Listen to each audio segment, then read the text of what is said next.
Hillary Clinton, in the debate, claimed to be outraged by a couple of things. First, she claimed to be outraged by the sexual immorality and disrespect for women of Donald Trump. And second, she claimed to be horrified by his refusal to agree to accept the results of the election, whatever the outcome might be. And in both cases, she is a total hypocrite. First, in terms of sexual immorality, she is a fan of rappers who disrespect women all the time in their lyrics with vile and foul language or vile and foul references couched in euphemistic language. And, of course, we know that both she and the media cared not a whit about sexual immorality and disrespect for women when Bill Clinton was accused of it.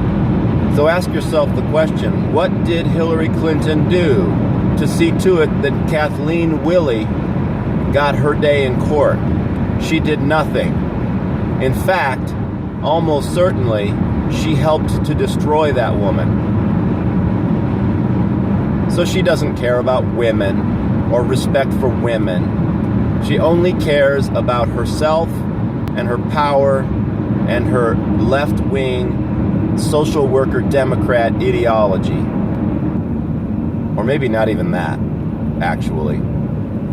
Since we know from the WikiLeaks transcripts of her speeches to bigwigs on Wall Street that she doesn't even believe the things she's saying about left-wing ideology.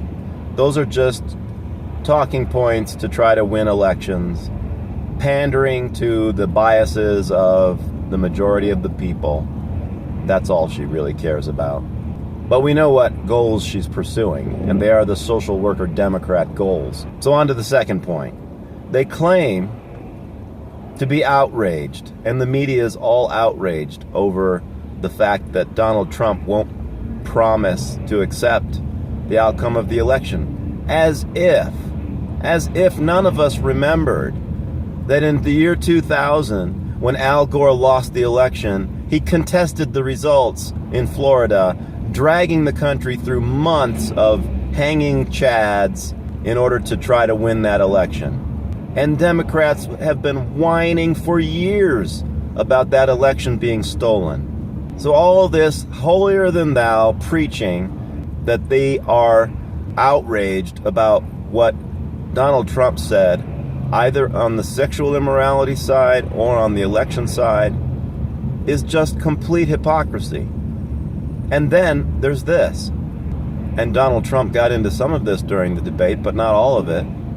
They are actively engaged in voter fraud.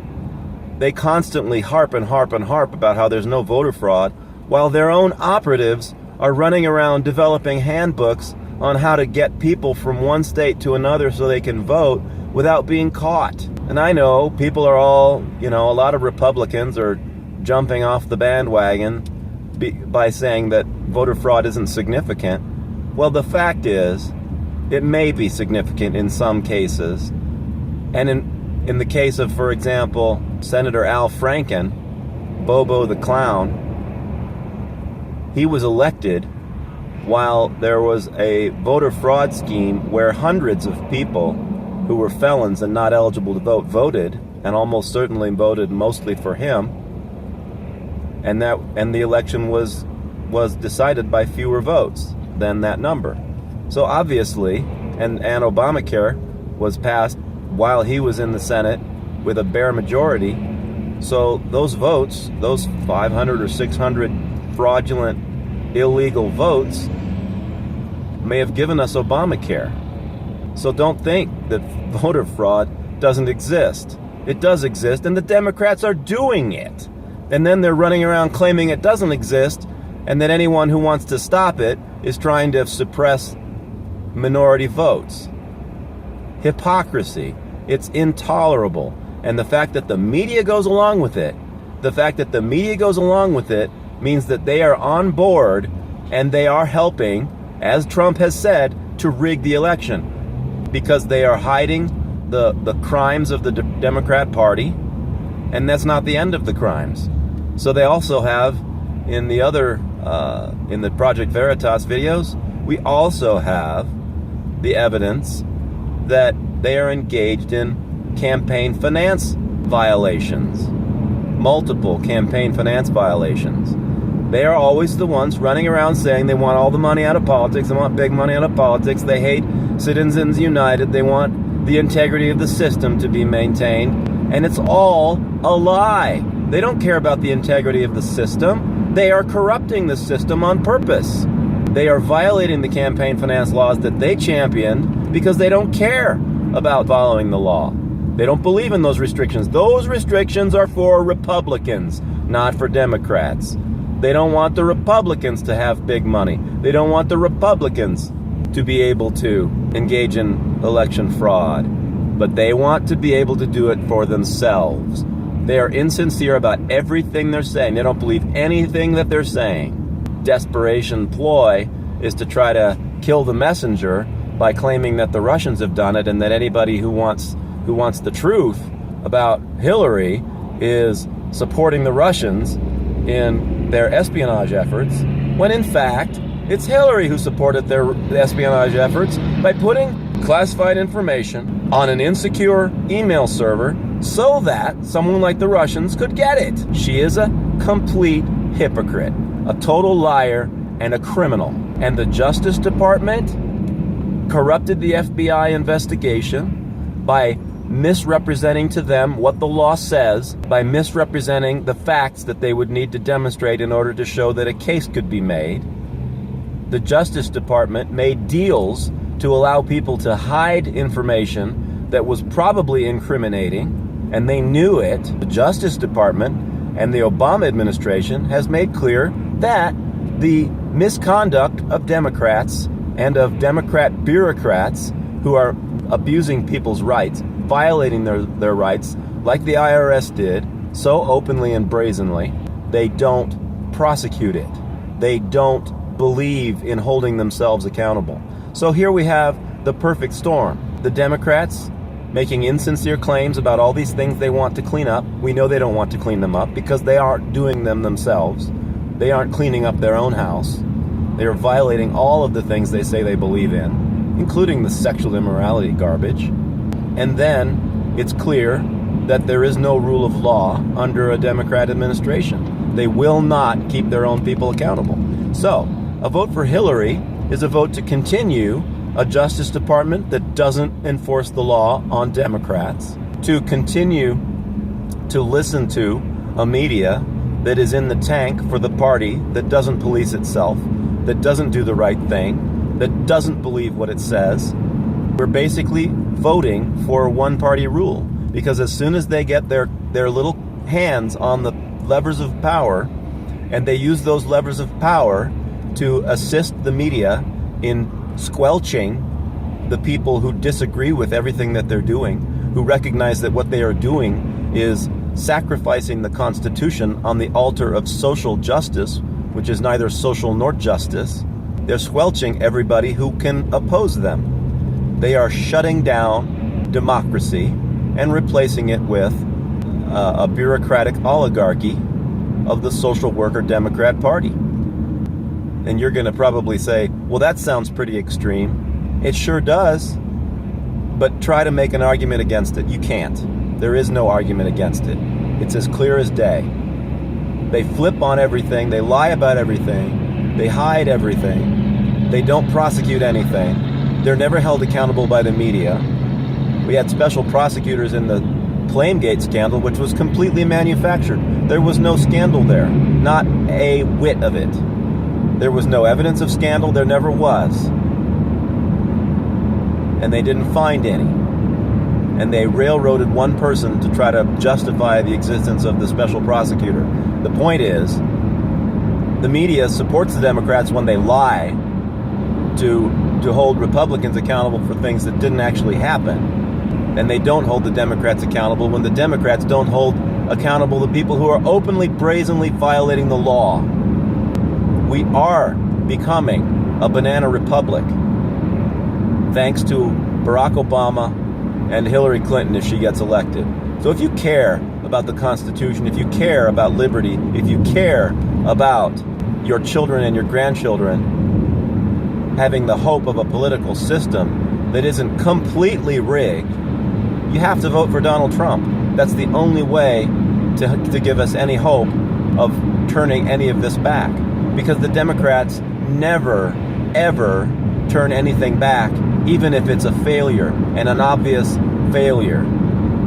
Two examples. The Children's Health Insurance Program. It was put in place in the 90s with the goal of taking children who were not insured, who didn't have health insurance, and giving them a free program subsidized by the government by redistribution of wealth from people who didn't get a choice about it.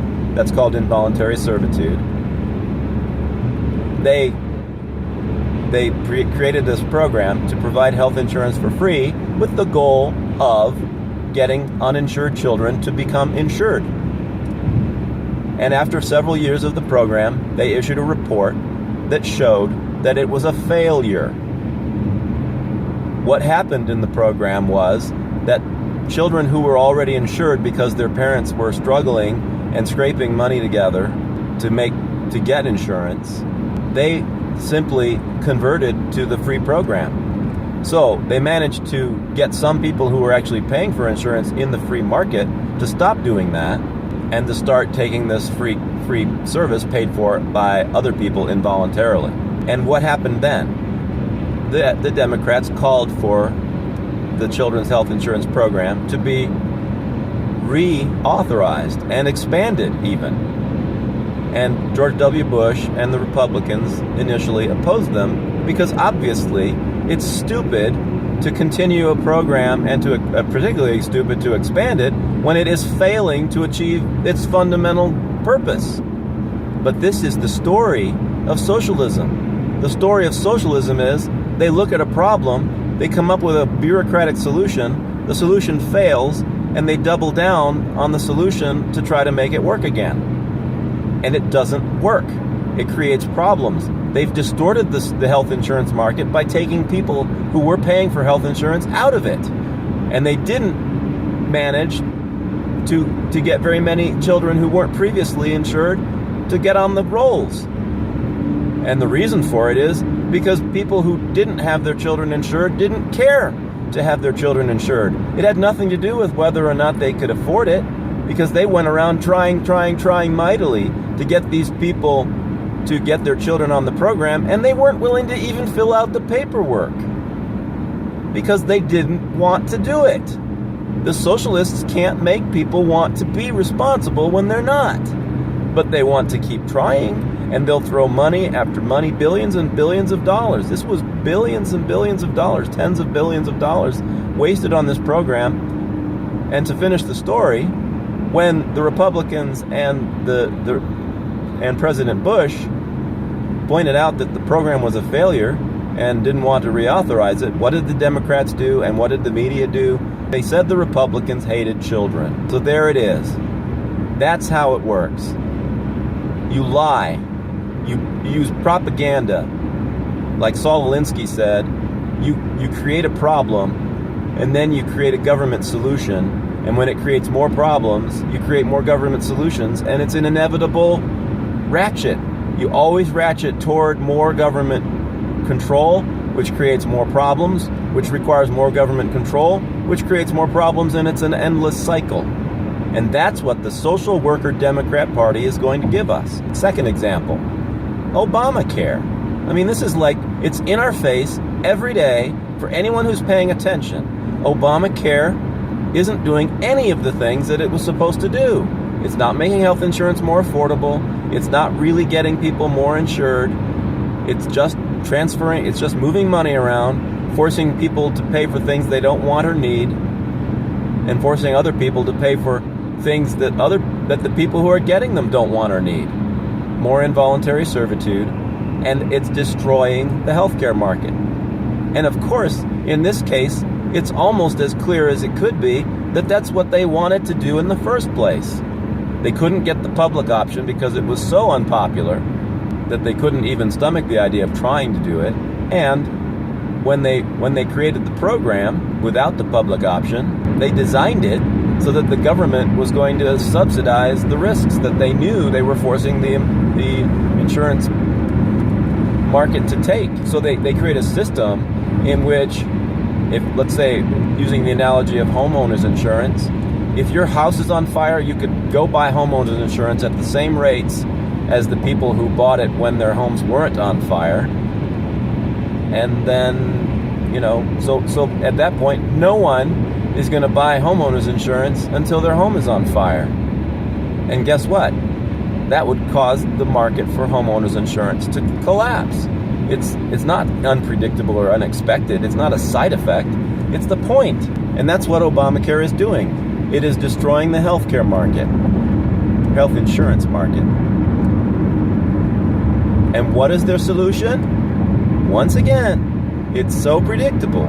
The solution to a program that has completely failed to do any of the things that it was promised to do is to make it bigger, to give the government bureaucrats more power, to take more choices away from the people and give them to unaccountable bureaucrats like Kathleen Sebelius at Health and Human Services to determine what people have to buy and how much they have to pay for it. And they do it, and the media runs around pretending that they do it with the best of intentions because they care about people, and continues to pretend and demonize those who disagree with them, who see that they are destroying the future, that they are destroying the market for health care, that they are going to leave our children and grandchildren with a health care system that is much less than it would have been if we hadn't done these things. And we don't want that to happen, so we oppose them, and then, for doing that, the media excoriates us as having no compassion. It's completely hypocritical, it's completely false, it's a lie, it's vicious, it's anti-capitalist, it's anti-constitution, it's anti-American. And yet, a large majority of Americans is duped into it because the media seems to many people to still be a place where you can go to get information. But all you're getting now is the sanitized, hypocritical lies of the left. And that's why the elections are rigged. That's why the system is rigged. The Democrats are corrupt. They're running the government side of the system. We have the WikiLeaks stuff showing that they have allies all throughout the media who are constantly trying to help them refine their message and get their message out, and it's coordinated. And again, that's like the whole campaign finance thing. They're breaking the campaign finance laws, and they're breaking a relationship between the media and the Democrats that should have been outlawed equally under the campaign finance laws, but wasn't, because it's all in-kind contributions to the Democrat Party and to their campaigns. And they are duping millions of people into voting away the things that made their lives possible, that made their liberty possible. They are going to destroy the country. That is not hyperbole. They are going to do it, not because they want to destroy it, but because they're so sure of their broken and bankrupt and failed ideology that they don't think they need to worry about ethics and integrity and decency and honesty and the rule of law. All of those things are simply tools to be used against the opposition. And that, my friends, is a picture of the old Soviet Union. That's how it worked. That's how they maintained power over people for almost a century. But you have a choice. You can put a stop to it, or at least you can give us a hope of putting a stop to it by voting for a candidate who is perhaps almost as flawed, or maybe even as flawed as Bill Clinton was. And Bill Clinton was perfectly acceptable to the Democrats, so a total hypocrisy for them to claim otherwise with Trump. But you have a chance to vote for someone who at least will, as he says, nominate justices who will try to defend the Constitution. And if they do try to defend the Constitution, then a lot of what the Democrats are trying to do could be stopped, even after Donald Trump is no longer in office.